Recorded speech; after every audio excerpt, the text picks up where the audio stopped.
Welcome into the Action Network podcast presented by BetMGM, the king of sports books. It's time now for NFL Best Bets, NFL Conference Championship Sunday. We've got Brandon Anderson here, Anthony DeBundo, and Grant Neefer for more playoff football picks. If you haven't done so already, you can find the video version of our podcast on the Action Network YouTube page. Please like the video. Also subscribe to the channel to find our other great content as we lead up to the Super Bowl and also this coming Sunday.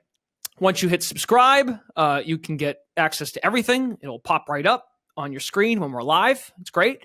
And of course, on the listening side of things, 5-star ratings and reviews on Apple Podcasts, Spotify, wherever you listen to your podcasts are greatly appreciated. You can find Grant, DeBundo, Brandon individually in the free award-winning Action Network app. You can find our other contributors in the Action Network Discord server, including this episode. In the description, you'll find a link there. Chat it up with some of the experts, and it's a great way to form your own gambling community. Divisional round, 3-3 for the podcast, all in all for the season, 102-87.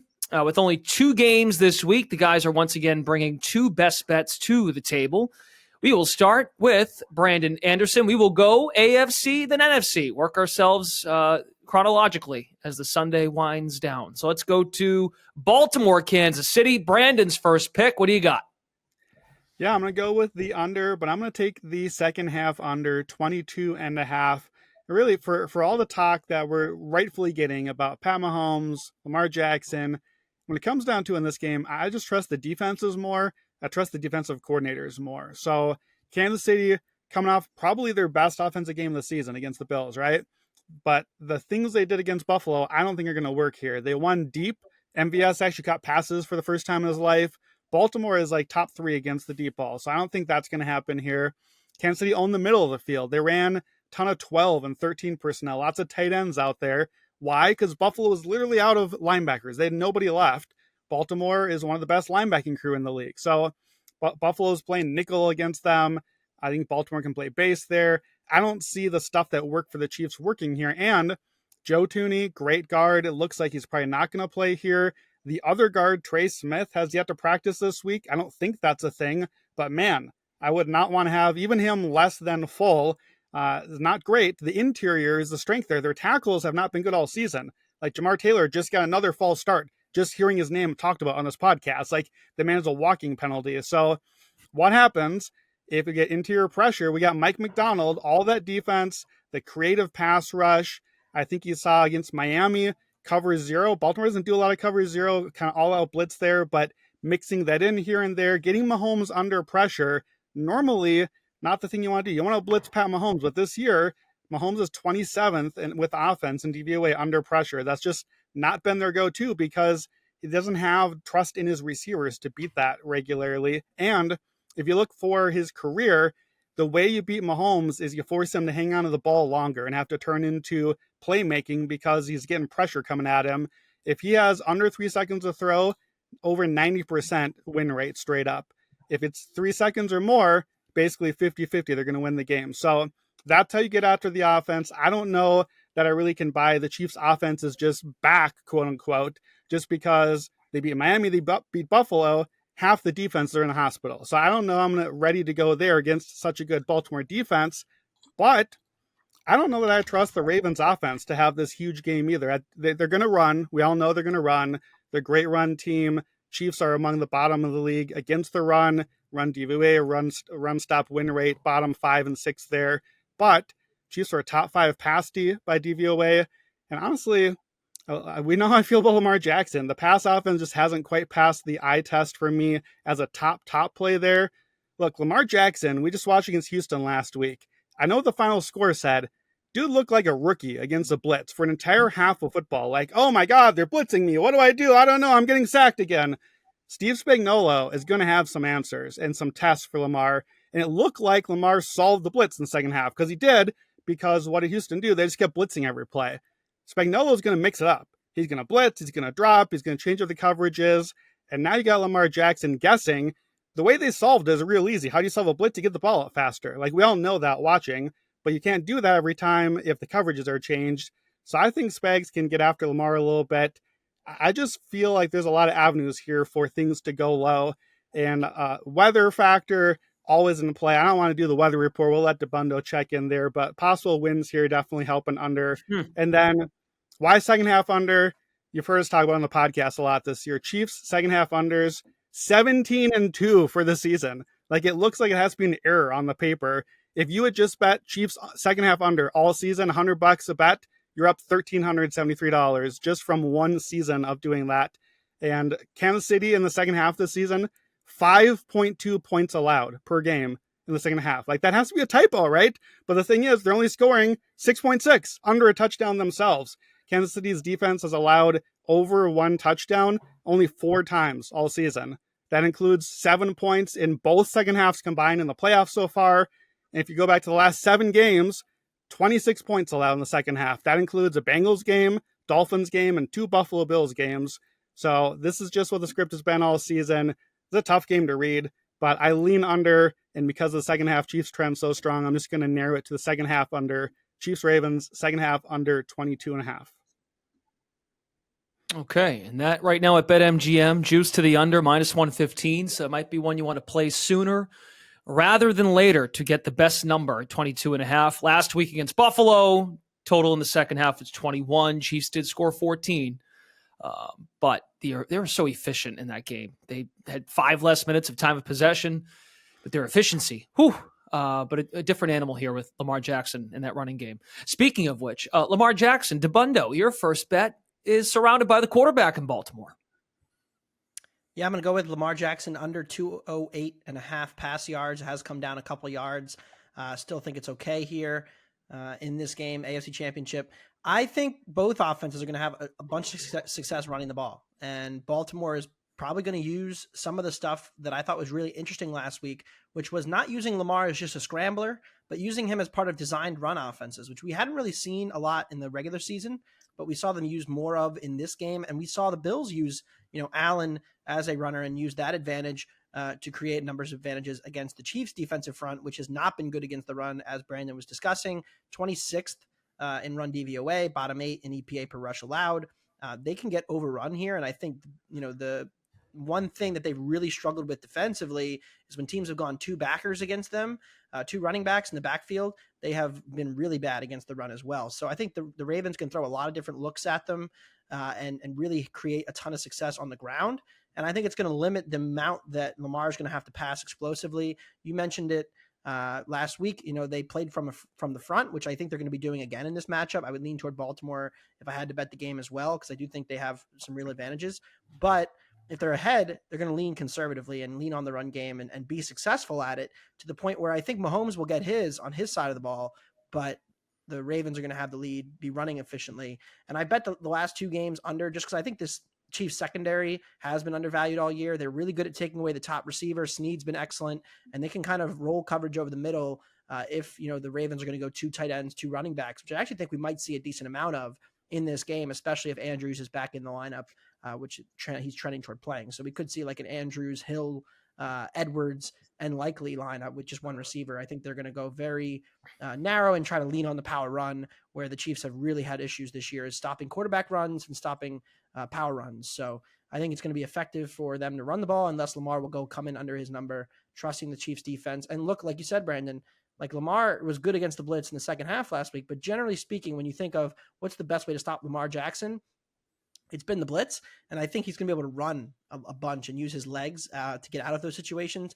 not necessarily, throwing the ball explosively down the field. So I like the under for Lamar, and I think it's going to be right. We were talking off air, Brandon and I, and because we're on opposite sides of the total, I don't necessarily think that a Lamar pass yards under is, indicative that we're going to get an under in the game. The weather is certainly trending the wrong direction for overbettors, because the models are still uncertain about this storm event, but there is going to be some precipitation coming through from a low pressure system in Delmarva somewhere. How much it stays around for the whole game is still uncertain, but certainly at the start of the game, it looks like it's going to be some rain. So I'm going to go with the Lamar under instead of my over as my best bet for this game. Can I ask quickly, just devil's advocate, and I thought Likely was a good fill-in tight end, but with Andrews back, does that at all make you think that maybe they'll look for Andrews more, middle of the field? for yards passing? I mean, certainly, like he adds an element of explosiveness over the middle for them, but I think Likely was doing just fine in that role. I agree. So I don't know how much more utility they get out of having both. Fair enough. Speaking of our friend Lamar Jackson, who is likely to win the MVP of the National Football League, Brandon, we didn't do this last week. We should do it this week because Lamar advanced. He's in the conference championship.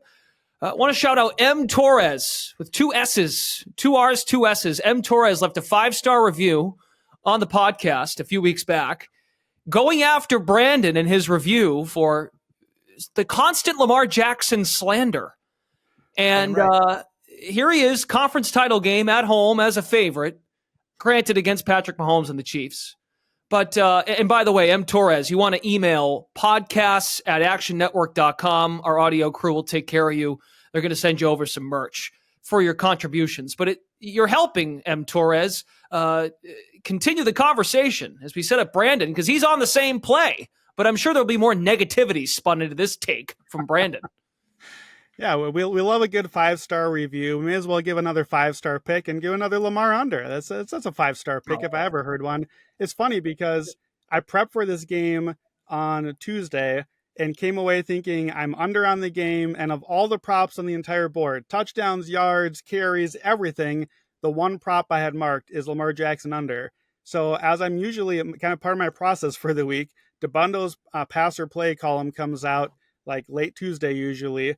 And I try to do my prep and then check, okay, where's he at? So I read his whole column and we're exact opposite. He's over, I'm under. I don't love that. And then what happens? We come to the exact same prop at the end of the Lamar Jackson under. So I think that's good that we can think of a very different script of the game and still like the same prop. I think that's a good, good process that depending on how the game goes, there's a lot of different ways we can get here. Just some of the numbers on Lamar Jackson under. Chiefs allowed 197 yards a game passing. So under 200 is 4th lowest in the NFL. They've allowed under 200 yards passing 10 times already this season. 10 times under 200. That 200 does not seem like much to me. That was really surprising. That's both playoff games too, by the way. Josh Allen, 186 last week. Tua, 199. And that's Tua passing from behind all game, that one too. Chiefs have not allowed a 300-yard passer all season. So when I first spotted this one, before I even looked at a line, I was hoping for like a 180, 185. That's what I was kind of hoping. Maybe we get a line somewhere in that range. This was a 211.5 when I first saw it. So like DeBundo said, I'd rather have the extra couple yards, but don't mind it there. Lamar's had 5 playoff games. One time he threw 59 times against the Titans, had 365 yards. The other 4 games, 194 and lower. So under in 4 of his 5 playoff games. Doesn't have to be a slander pick. He can have a big game with running the ball. Like DeBundo said, he can escape and scramble there. I think a lot of times design scrambles in some way can almost be like the most dangerous weapon that you have because of what Lamar does as a runner. He's obviously an absolutely electric runner. So I love the under here. I was going to make a note of it in my game angle as my favorite prop for this one, and then thought I'd just chime in with DeBundo. So we're in on our 5-star Lamar under. Yeah, this is the third straight week for me. And, I think the Chiefs pass defense has been underrated all playoffs. And I think even last week you saw it, right? So some of it was Josh Allen and just kind of like the Bills' weapons just not being quite in sync. But the Chiefs did not allow a pass beyond 5 yards to be completed last week in the Bills game against Josh Allen, who's, one of the best downfield throwers in the league. Granted, there wasn't a ton of attempts and there was a couple drops, but the secondary makes life very difficult for passers to throw down the field effectively. You saw that in just about every good quarterback they played this year struggled to throw it down the field efficiently.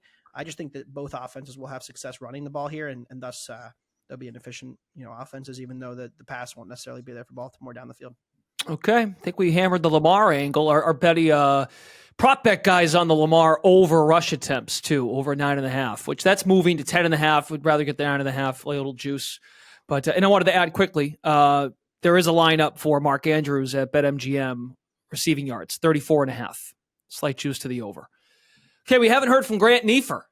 Grant's been waiting patiently to chime in on the pod, listening very carefully. The 5-star pick from Brandon. Yeah, no, I actually like that pick. I like the Lamar under. It's strength. Baltimore being one of the best rushing offenses in the entire league versus the Chiefs, one of the best pass defenses, well below average in terms of run defense. It just makes sense for Lamar to rush the ball a lot. But I'm rolling with an over instead of an under, and I'm rolling on the Chiefs side of things, even though you guys both love the under. Still a decent chance it's going to hit. But Rashee Rice over 60.5 yards is just a little bit low.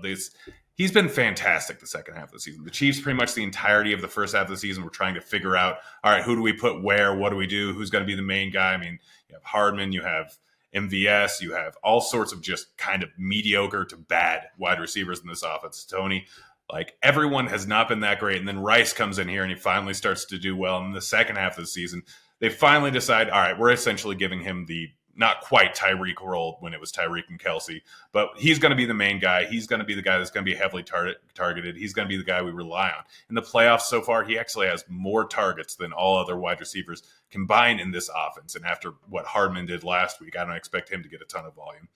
Volume has been fantastic for Rice. He set the over at this number in 6 out of the last 8 games, had 9 targets in 6 out of the last 8 games. Last week, he only had 4, but Mahomes only threw the ball 23 times, and Brandon kind of went over what was going on there. Linebackers over at Buffalo, not great, so they were just going to focus on running the ball anyways.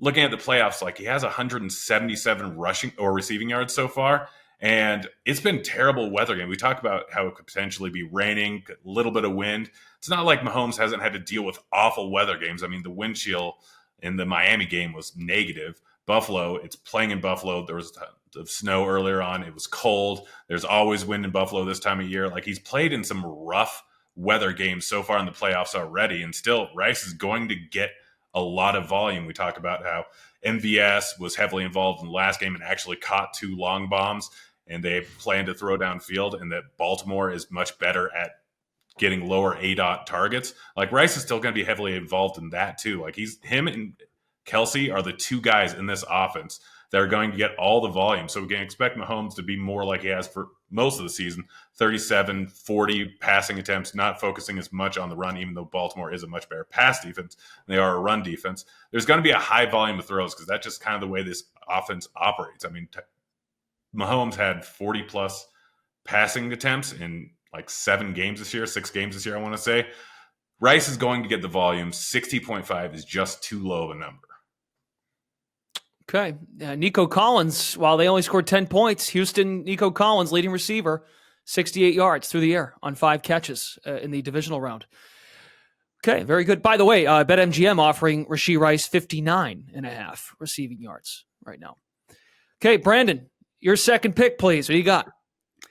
Yeah, let's go over to the NFC, and I can't make up my mind in this game on will Detroit score. I think the Niners defense is a touch overrated. Obviously, we know I was fading them last week with the Packers, but we got Jared Goff outdoors. Their offensive line is banged up. I kind of wanted to avoid the Lions side of the equation. The one thing on Sunday that I feel most confident about in either game, I think the Niners are going to score. So give me the 49ers, team total over 28.5. Like, I think everyone agrees with these 4 teams left. This is the best offense, the Niners. This is the worst defense, the Lions. Like, of the 4, I think we pretty much all agree on that. What I think that we're missing, perhaps, is how much in both of those directions. Detroit's defense, they've had some real issues this season, especially against the pass. San Francisco has been, when their guys are healthy, number 1 run offense and number 1 passing offense, but number 1 passing offense by DVOA by like a country mile. Like, if you look at what the number is, the percentage there, really this should be they're number 1, and then like 2, 3, 4, 5, 6 are just blank spots to show you how far ahead of the field that they are there. And the passing defense is where Detroit is really susceptible to be attacked here. When Purdy, McCaffrey, Debo, and Trent Williams play together, they've lost 1 game ever. That's it. And it's the Baltimore game. It's a big one. We might get the rematch in the Super Bowl. But when those 4 are out there, they're demolishing teams. I personally think that Debo is the least important of those 4. So I know he's hurt. We don't know right now as we're recording, will he play? He did get a limited practice in. I think that he's going to play. That's just my read of the situation. It's his other shoulder from what was hurt. You hear a lot about the Debo splits. The Debo splits look that way because Trent Williams and Purdy were also hurt in the games where Debo was, and I think they're more important than him. So I expect Debo to play. I will like this even if he doesn't, because the Niners offense is that good. the Lions defense, I think, could have some real problems here. They had 7 games this season out of their 18 came against a top half of the league DVOA offensively. 7 out of 18. Now, one of those is week 1 against the Chiefs. No Travis Kelce, brand new offensive line. So I'm going to throw that one out. One of them is week 4 against the Packers, back when the Packers weren't good yet. Back before DeBundo was even watching the Packers. Before Jordan Love learned how to play football. 5 more games. Lions played a top half of the league offense. Top half. That's it. Top 16. They gave up 37 to the Seahawks, 38 to the Ravens, 29 to the Packers, 20 to the Cowboys, 23 to the Rams. Over 29 points a game, 416 yards a game. They lost every one of those games, except, of course, the Rams game in the playoffs, which they won by 1 point.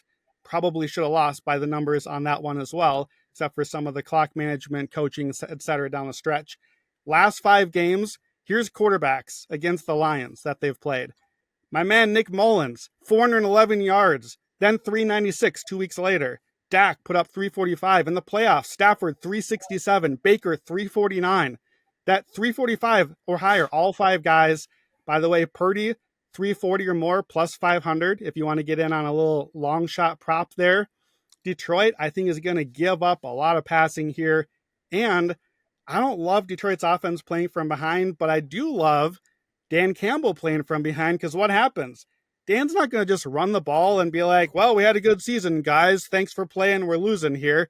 Dan Campbell's going to start going for him 4th down over and over again if they fall behind. So if he does, turnover on downs. 49ers get the ball in the 25. 3 plays later, another touchdown or a field goal. So we get some short field scores there.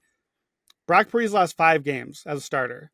3 games are against Cleveland, Baltimore, Minnesota. Those are swarming defensive pressure, tough pass defenses. 1 game, he didn't have an arm anymore. He lost the ability to throw. The other one's a Baltimore game. Niners scored 19 or less in the 5 losses that Purdy had. He has 21 wins. They're averaging almost 33 points a game in those wins. They've scored at least 27 points in all but 3 of his 21 wins since he got into the lineup. They've had 30 or more, that hits the over here, 15 of the 21. So, unless you think the Niners lose, I think 27 is the floor here that we're expecting. And so we get the 27, we need an extra field goal or touchdown. But I like this at 28.5. Some books have it 29.5. Numbers starting to tick up. I don't mind it because I'm going to take the escalator here. You know, I got to get one more escalator in here. Over 33.5 plus 230. Niners have scored 34 or more 5 times already this season. And then the highest line I can find, 40 plus, is plus 470. Detroit's allowed 37 3 times already. The Niners scored 42 3 times this season, once against the Cowboys, once against the Eagles. So, like, against the teams that are in the NFC playoffs that could have been in this game instead of the Lions, I think the Niners score at least 30. That hits the bet here. Give me the 49ers over 28.5 team total.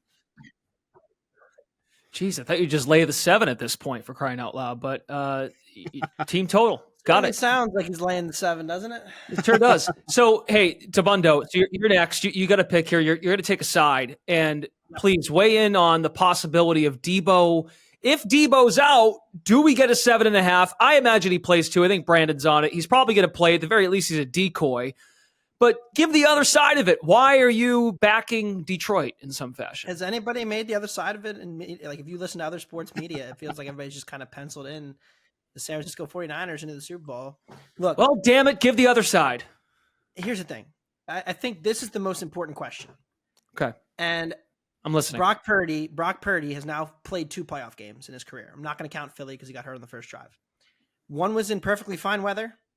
One was in bad weather. Everybody kind of wrote off last week and said, well, the weather was bad, and that's why Purdy played poorly. He couldn't handle the rain, the conditions. Game-winning drive. Game-winning drive, and he looked good. Game-winning drive was solid. Yeah, he had a good game-winning drive, but he was not good the rest of the game and really probably should have lost that game multiple times over with some dropped interceptions and miscues. Green Bay will definitely rue the day that they didn't win that game. Red zone and drop picks and whatnot, but missed field goals. But I really think we're underrating Detroit here. I think we've kind of all, like, I understand that their pass defense is a problem, and like I think there's a reason that San Francisco's laying 7. It's the number 1 pass offense explosiveness, San Francisco, against the number 32 pass defense explosiveness. Whether or not Debo goes, I don't think he's going to be 100%. He's always a risk for re-injury. If he goes, I think you may see 7.5s. But I thought it was interesting today. A popular pick group gave out 7 on San Francisco. Market went to 7.5 and got bought back immediately to 7. So I think when you consider the matchup here, right, the biggest difference is that Detroit can stop the run, and they're number 1 rush defense DVOA. They match up decently well in the trenches here. I think they can slow down the San Francisco offense. And then on the other side, I think Detroit can run the ball on San Francisco. And we just saw this game plan. We saw Green Bay come out, give San Francisco 3 possessions in the first half of that game. Green Bay was methodical. They ran the ball effectively. They converted underneath. They had long drives. They didn't get enough points out of them, but it enabled them to stay competitive in the game, where 1 or 2 almost mistakes from Purdy almost cost them the game. And I think Detroit can capitalize on that and be even better because of their run defense holding up better than Green Bay's did. Detroit has better special teams than Green Bay too. So I think overall, the most overrated unit in this game is the San Francisco defense. And Brandon and I have talked about it. We talked about it last week. They're 28th against the run since week 9. They're bottom 10 in success rate since week 9. Like, the second half of the season just hasn't been a great defense. And I think the biggest coaching edge in this game favors Detroit, because I think Ben Johnson against Steve Wilks is a huge advantage for Detroit. And I think the way that the two coaches are designed to play and coach these games, the way that they're wired, helps Detroit stay competitive here, because Shanahan isn't going to trust his offense enough. He's going to be too conservative when obviously the plus EV play is going to be to go for it because you're facing a bad Lions secondary. He'll be more conservative, and he plays to keep games competitive, which is not great as a favorite, and doesn't do enough to extend your talent advantage. And Campbell's aggressiveness, I think any Lions bet in this game should be accompanied by a money line sprinkle, because the way he coaches games to be aggressive, it could backfire. If you like San Francisco, I think you take alts. I think this is a high variance game, but I think Detroit's going to be competitive here if they're able to get some good 4th down variance. And if they get, a couple of 4th down conversions, that's going to just grind the clock out and shorten the game to the point where Detroit's going to be really live in this one, despite the obvious advantage that San Francisco has through the air. Again, we've all assumed that like Goff is going to be the one that melts under pressure. Detroit gets a lot of pressure defensively. They're number 1 in pressure rate. And I think they can get to this, get to Purdy. And again, like maybe it was the rain and maybe Purdy's just going to be elite again. But Purdy was elite for like 2 months last year, production wise, and then stunk in the playoff game against Dallas. They barely survived it. Then he was elite for a couple months, and then he kind of stunk in the playoff game last week, and he wasn't good against Baltimore either. Like, there are still downside risk to laying a full touchdown in an NFC Championship game with what I still think is the inferior quarterback. So, fair enough. Detroit, baby. Detroit Island, restore the roar. And hopefully the Lions can pull off the unthinkable. Brock Purdy to throw an interception over half interception plus 105. So that's changed too. I mean, he was minus 110 to throw a pick last week, and he should have thrown about 2 or 3. Yep. Okay, fair enough. But I think we're coming back to the favorite this week. That's actually interesting. You would think the more of the By the way, favorite they are, the less likely they are to throw. Purdy has 9 interceptions and 4 losses this year. You guys know I do the every game, every team column. Pretty clearly, I'm leaning Niners in this game, even though I didn't take officially a side here. I think my Lions pick is going to be, if you want to play the Lions, I think Purdy interception is the way to go. And 3 of the 4 losses this year, he's had multiple interceptions. So yeah, you usually can't parlay the interception with the team result. The books are wise to that. But over 1.5 interceptions around even odds. But some books do have the interceptions escalator. There's a plus 500 for multiple interceptions for Purdy. I think that's the most likely path, is the Detroit run script, and then Purdy starts to force in, gets a few mistakes there. Yeah, I'm gathering the book needs San Fran to win and Detroit to cover. That is what this is feeling like at this stage. Okay, Grant, you got to break this tie. A lot of San Fran love, and then we got some Detroit love. Where do you stand? Your last pick for these games, NFC title game. Well, I mean, I love Detroit. Strangely enough, mine's a Detroit under, and it's Jared Goff under 260.5 passing yards. And we know the entire script. We know the reason why I'm betting this. Like the home road, well, not even the home road split, the dome outdoor splits for Goff have been pretty drastic, especially since he's been over in Detroit. I mean, we look back to 2021, his first season there, 237 in a dome, 218 passing yards outdoors. Next year, it was 275 in a dome, and it was 243 outdoors. This year, it's 276 and 255. Like every single year, we consistently see this Goff is much better in a dome. And this year, we don't really have a huge sample size. 5 games outdoor. Goff played multiple games on the road in domes. The Lions have played 1 road game in their last 13 weeks, 12 weeks, something like that. And it was the Chicago game. I think they played more than 1 road game. They played 1 road game. Sorry, outdoor. I meant outdoor, not road. Sorry, outdoor. They played at Minnesota. They played at Dallas. Yeah. Pardon me. Outdoor, not road. They played at outdoor. New Orleans. Yeah. No, they've been in dome. So first of all, he's out of practice playing away. Outdoor. But he's hit the under. So he's played, I think, 10 games outside of a dome since the beginning of last season. Hit the under in 7 of those.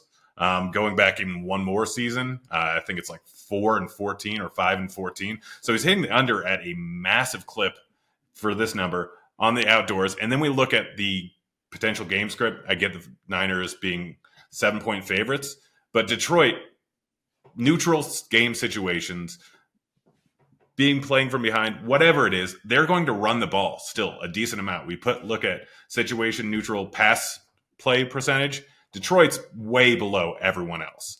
It doesn't matter what the game script is going to be. They're still going to run the ball a decent amount. Matchup. San Francisco, one of the better pass defenses in the league, one of the best. We just talked about the last 9 weeks. San Francisco near the bottom in terms of run defense. They have Gibbs, they have Montgomery. They're going to run the ball a lot. Dan Campbell will exploit that. They're going to run the ball a ton. Jared Goff being outdoors, I still think he's fine. I still think he's a good player outdoors. But they're going to be running the ball a ton. It's just not enough volume to justify an over at this number. And I get he's been fantastic this season. I get in the playoffs, he has 287 and 277 passing yards in those 2 games, both of which were in a dome, both of which are at home. We've seen Detroit at home put up massive numbers every single time. This is on the road. I'm against Brandon here. I like Detroit. I'm with DeBundo. I also like the under in this game. Both of them, I think, are people just blowing out of proportion how good San Francisco's offense is, and Detroit being in huge game scripts. But this is going to be very, very different situation playing outside of a dome with Detroit. And San Francisco having to rely heavily on the pass. I mean, Purdy, he's been good this season. Don't get me wrong, but he is a little bit of a game manager. That's the entire way this offense is set up. Not to say he's a bad quarterback, not to say he couldn't thrive in a different situation. This is also his 2nd year in the league. He came out of college. There's a reason why he was a 7th round draft pick. He's a good quarterback. Don't get me wrong, but he also has the ability to rely on McCaffrey, Kittle, Ayuk, and Samuel. He has one of the best coaches in the league, probably the best weapons in the league. He hasn't been relied on to win games that often. And this is a spot where I could see Detroit getting up here a little bit. Purdy having to do most of the stuff because they're not going to be able to just run the ball down Detroit's throat the entire time. So I'm more on the Detroit side a lot. I'm more on the under a lot. I think this is going to be a ground and pound game for the Detroit side of things. I think this is going to be a close game. And I think there's a decent chance that the Lions end up winning this one. Yeah, I think the biggest thing for Detroit is okay, yes, they have not been a good defense. They have tightened up in the red zone, though, because their run defense is so good, and their secondary gets less exposed in those situations. And I think there is something to that. And, of course, red zone small samples are kind of noisy, but I think there's a world where, San Francisco may move the ball. I mean, they're surely going to move the ball. They move the ball on everybody. Even the Baltimore game, they had 6 yards per play. But when they get down to the red zone, there are going to be situations where they should go for it, and maybe they don't. Maybe Shanahan kind of blinks a little bit and kicks field goals, and that keeps Detroit in this game. That's what I think is going to happen. And who's going to go for it every single time? Motor City Dan Campbell. Yeah, especially against a bad run defense. We could see, we're not used to it too often, outside the Baltimore game, but Detroit could control time of possession in this game, which is a weird thing against San Francisco. All right. I double-checked it. One of their last 12 outside. Yep. That was the Chicago game. Jared Goff, 161 through the air. They ran the ball 24 times. Gibbs and Montgomery, 66 yards apiece on the ground. All right, let's have some fun to wrap it up. Some potential Super Bowl look-ahead picks. So, full disclosure, some of these that these guys give out, you can bet these now, but if it doesn't play out, the bet's void. If the matchup doesn't happen, in some cases, that each of the guys are going to weigh in with one. So, for example, Brandon, you're going to play an angle, which this is kind of funny, because if Detroit does win, this sets up for you to maybe get a good number on the team they play. Yeah, if we get a Ravens-Lions Super Bowl, that for me, I have 2 articles up this week. One with the bundle, one's on my own. I ranked the Super Bowls in order of just how fun are they.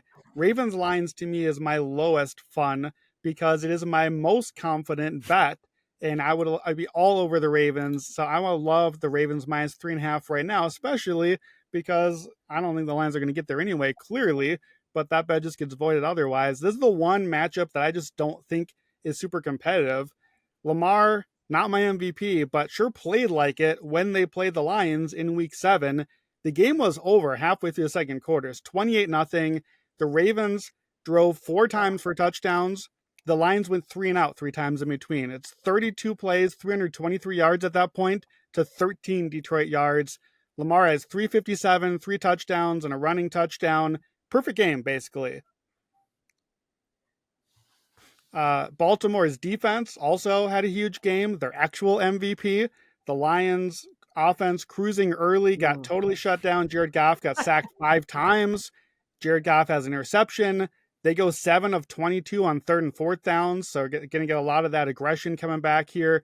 I just think it's not outdoors, but Jared Goff against Mike McDonald's defense, no way am I backing that side in the Super Bowl. Like, that's really all I need to know is Jared Goff against Mike McDonald and all that defense there. So you heard the case earlier about Detroit defense against top offenses.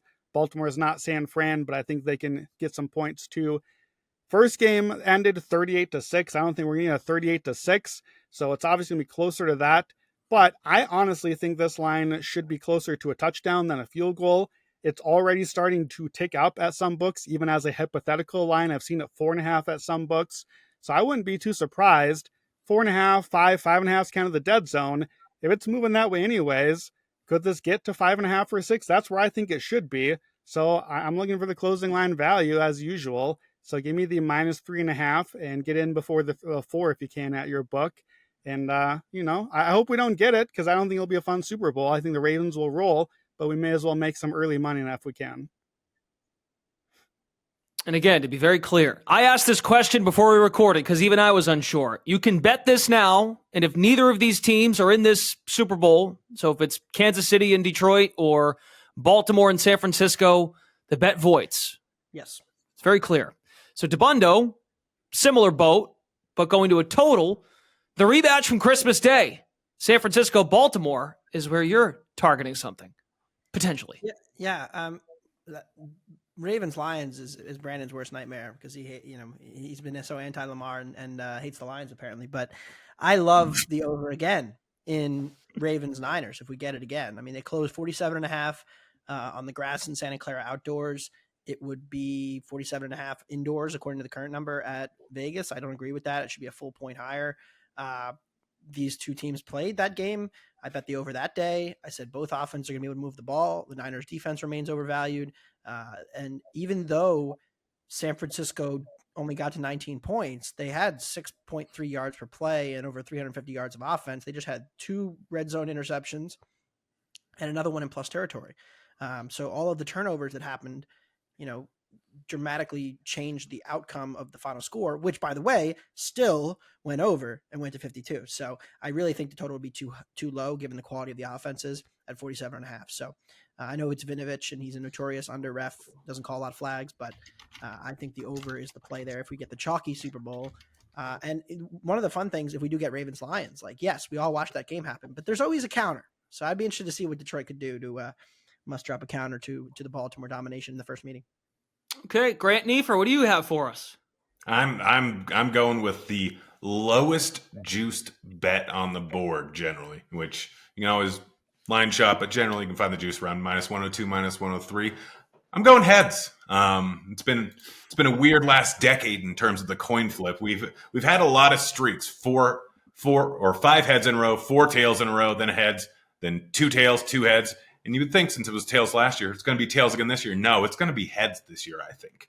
And that's what I'm going with. It's one of my favorite bets every single Super Bowl. I generally know how my day is going to go after the coin flip. Outside of last year, went heads again and lost it and still ended up making a boatload of money on the Super Bowl. But I think I have my lean towards heads here. We're due. And I'm really liking it.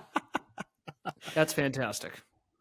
Keep an eye out for more props like this for the Super Bowl in the Propapalooza episode leading up to the Super Bowl. So keep an eye out for that. I think we're done here. Great work, gentlemen. Grant Neefer, Anthony DeBundo, Brandon Anderson. Find them in the Action app. You can find them and follow them individually. My name is Brendan Glasheen. Thank you all for listening to our NFL Conference Championship Weekend Best Bets episode presented by our friends at BetMGM, the king of sportsbooks. Don't forget to download the app, as I mentioned. Find our contributors in the Action Network Discord. Subscribe to our YouTube channel. Leave a 5-star review like our pal M. Torres, and leave a review about Brock Purdy if you want. Talk about how great he is, or how great or how bad Lamar Jackson is. It really comes to fruition this week. Yeah, I noticed the Niners jersey too. You never even mentioned that. There it is. Yep, there it is. Love Lamar Jack. I love everybody. You're that kind of guy. You're that kind of guy, DeBundo. It's great. Okay, everybody. Best of luck this weekend. We'll see you next time here on the Action Network podcast, presented by BetMGM. Good luck.